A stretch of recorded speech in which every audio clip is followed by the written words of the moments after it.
So hello everyone, और एक बार फिर से स्वागत है मेरे इस चैनल मिंटिंग मनी में। एंड आज हम तीन बेहतरीन वो स्टॉक्स लेकर आए हैं जो कि ब्रेकआउट के कगार पर है। और अगर हम उसे पहले से जान पाएँ कि जो स्टॉक्स ब्रेकआउट के बहुत ही क्लोज़ हैं, तो ये हमारे लिए बहुत ही बेनिफिशियल हो जाता है, क्योंकि ब्रेकआउट स्टॉक पे अगर अपना ट्रेड सेटअप बैठता है तो वहाँ पर रिस्क रिवॉर्ड रेशियो जो है वो बहुत ही ज़्यादा हैंडसम हो जाता है और बहुत ही ज़्यादा फ्रूटफुल होता है।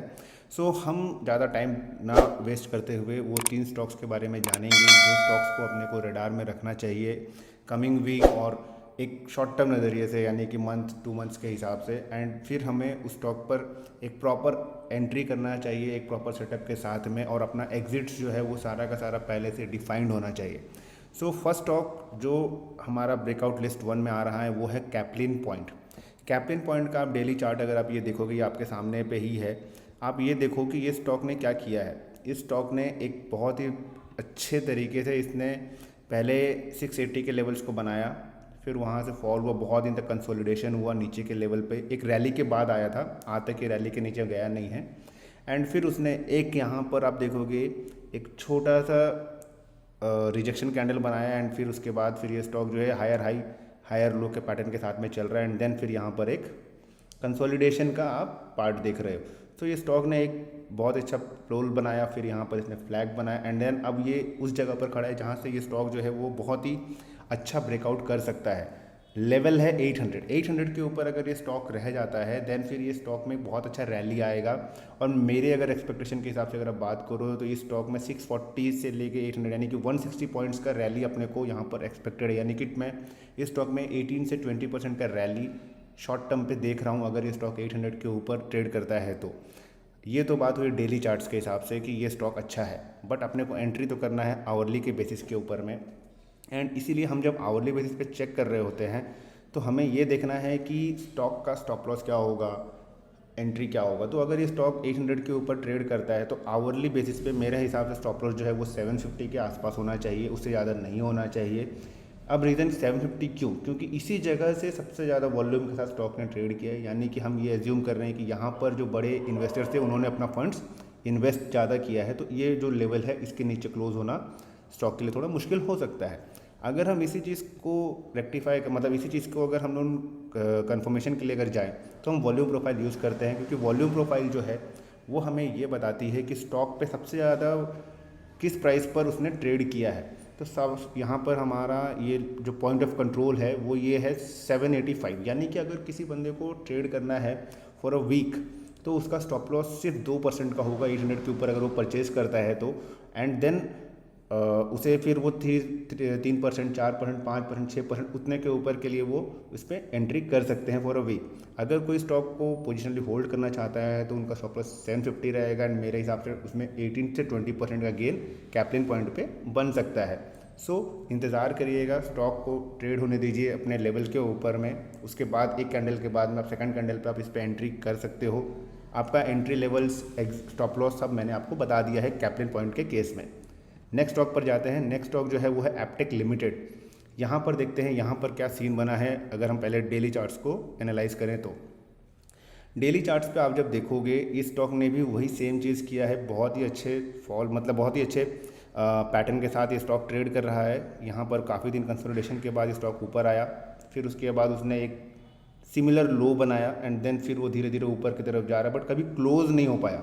सो दिस कुड बी अगर ये स्टॉक इसके ऊपर क्लोज करता है तो बहुत ही अच्छा रैली अपने को देखने को मिलेगा। इस स्टॉक ने 3 बार यहाँ पर रिजेक्ट किया है, बट द मोमेंट ये 265 के ऊपर ट्रेड करता है मेरे हिसाब से हमें इसमें 310, 315 जो है वो 1 वीक 2 वीक में मिल सकते हैं। एंड उससे भी ज़्यादा आप उम्मीद कर सकते हो कि 15 से 20% का रैली ये स्टॉक में या उससे भी ज़्यादा पोजिशनल बेसिस पे आएगा। अगर पोजिशनल बेसिस की बात करें तो इस पर स्टॉप लॉस होगा 235 और आपका एंट्री 265 के ऊपर ही होना चाहिए। आवरली बेसिस पे अगर हम इस पर बात करें जिसपे कि आपका शॉर्ट टर्म बेसिस पे ट्रेड बैठेगा, और अगर उस पर अगर हम वॉल्यूम प्रोफाइल के बारे को भी अगर ले लें तो माफ़ करिएगा, तो आप देखोगे कि यहाँ पर क्या एंट्री बनता है।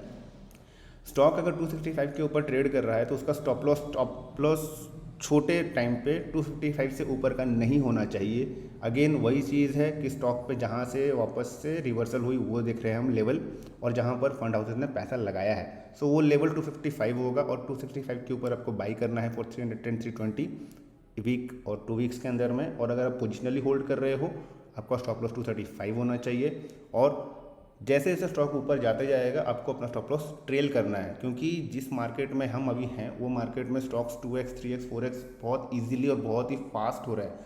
सो अगर हम अपना रिस्क मैनेजमेंट, अपना पोजीशन साइजिंग पे अगर फोकस करेंगे तो स्टॉक्स बहुत ही अच्छा रिटर्न्स अपने को दे सकता है। थर्ड स्टॉक जो लिस्ट में मेरे हैं वो है ICICI bank.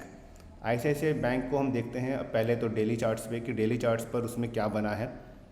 So daily charts पर ICICI बैंक का वेट करते हैं, चार्ट्स को थोड़ा डेटा अपडेट होने में थोड़ा टाइम लग रहा है, 1 मिनट। अब देखिए ICICI बैंक का चार्ट यहाँ पर अपडेट हो चुका है। इस स्टॉक ने कुछ फरवरी के मंथ में एक बार एक हाई बनाया था 678, और उसके बाद एक फॉल के बाद में आप देखो कि उसके बाद इतने हायर हाई हायर लो फिर से पैटर्न बनाया है, कंसोलिडेट किया है, वापस से फिर उसी लेवल पे है। सो ICICI बैंक जो है बहुत ही क्लोज है अपने ब्रेकआउट से, और अगर वो 680 के लेवल को क्रॉस कर जाता है तो अगेन इसमें 10 से 15% का रैली आएगा, जो कि बहुत ही स्ट्रांगली होगा, मार्केट्स के लिए भी अच्छा होगा, बैंक्स के लिए भी अच्छा होगा। सो मेरे हिसाब से 680 के ऊपर में ही बाई करना चाहिए ICICI बैंक को, और अगर पोजिशनली होल्ड कर रहे हैं तो आपका स्टॉप लॉस 640 के नीचे नहीं होना चाहिए। 640 तक आपको वेट करना है, उसके बाद आपको स्टॉक से एग्जिट कर जाना है। अगर हम आवरली की बात करें, 1 मिनट उससे पहले आप ये देखो कि यहाँ पे एक असेंडिंग ट्रायंगल पैटर्न भी बना हुआ है। सो अगर ये इस पैटर्न को कवर कर लेती है या इसको क्रॉस कर जाती है तो मेरा जो एक्सपेक्टेशन है 10 to 12% का रैली ICICI बैंक में वो बहुत ही ईजिली अब अचीव हो सकता है। अगर हम आवरली बेसिस पे इसको एनालाइज करें और अपना वॉल्यूम प्रोफाइल को भी यूज़ करें, तो जो शॉर्ट टर्म ट्रेडर है यानी कि जो वीक और 2 वीक्स के लिए काम करने वाले हैं, उनके लिए क्या स्टॉप लॉस होना चाहिए। तो 680 के ऊपर अगर आपको स्टॉक का कैंडल मिलता है आवरली बेसिस पे, क्लोज अगर हो पाता है, तो आपका स्टॉप लॉस जो है वो 670 का होगा, यानी कि 1.5% का सिर्फ स्टॉप लॉस आपका है, और वो आप आराम से ले सकते हो। मार्केट्स बहुत ही अच्छे हैं, आप इसी में 3-4% कमा सकते हो क्विक गेंस के लिए।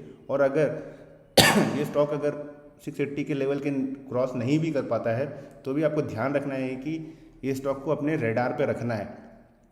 जो स्ट्रॉन्ग स्टॉक्स होते हैं उन्हें वो बहुत ही जल्दी अपना मूव जो है वो डिसाइड करते हैं, और बहुत ही जल्दी वो फास्ट मूव के साथ में वो ऊपर की तरफ या नीचे की तरफ निकल जाते हैं। सो ये थे मेरे 3 स्टॉक्स जो कि ब्रेकआउट के पास में है। मैं हमेशा ही आपके लिए जो होमवर्क होगा नेक्स्ट वीक के लिए वो मैं करके लाया करूँगा, आपको मैं ब्रेकआउट स्टॉक्स दूंगा, क्योंकि ब्रेकआउट स्टॉक्स का एक बहुत ही स्पेशल फीचर क्या है कि वो आपको हेल्प करते हैं बहुत ही अच्छा रिस्क रिवॉर्ड के साथ में पैसा कमाने को, क्योंकि ये जो पैटर्न बनते हैं उसमें टाइम लगता है, तो इसीलिए जब उस पर रिटर्न्स आते हैं तो वो भी बहुत ही स्ट्रांग और बहुत ही अच्छे होते हैं। होप करूँगा आपको ये वीडियो बहुत ही पसंद आया होगा। लाइक, सब्सक्राइब एंड कमेंट जरूर करिएगा, अपने फ्रेंड्स और रिलेटिव्स के साथ में इसे शेयर भी करिएगा। इंस्टा पे मुझे टैग कर सकते हो, मेरी आईडी सब वहाँ मेंशन्ड है नीचे डिस्क्रिप्शन पे। और आपको इस टॉक से या इस वीडियो से क्या फ़ायदा मिला नेक्स्ट वीक के ट्रेड्स पे कमेंट सेक्शन पे हमें ज़रूर बताइएगा। इसके साथ ही मैं ये वीडियो यहाँ पर एंड करता हूँ। Till then tata, bye bye and stay safe.